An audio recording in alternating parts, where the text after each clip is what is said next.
Sa kabila dito, mas swerte namang nakaligtas ang isang buntis na kambing. Meron pang natirang isa, buhay pa, kaso hindi nakakatayo eh. Talagang dito yung tama. Yung parang yung ilang ngipin ba yun? Nakatusok sa kanya eh. May kagat ito sa bandang likod malapit sa binti. Dito sa binti ang kagat eh. Siguro kasi nanunuwag sila kaya ang kagat niya dito sa binti. Kasi hindi naman makasipa itong mga to eh. Pero marunong silang manuwag. At masakit yung nila, mga sungay. Ito, gamutin natin ito maya-maya. Bakit nga ba mga buntis na kambing ang inaatake? Probably because hindi masyado makagalaw yung mga buntis. Mas sila maggumala, mas susceptible sila.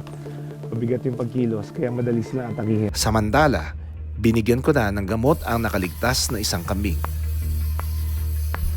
Okay. Bigyan ko siya ng antibiotics that will help para mas mabilis gumaling yung kanyang sugat, no? Maganda rin na linisin natin yung sugat niya para hindi langawin, uurin para mas mabilis gumaling yung kanyang sugat.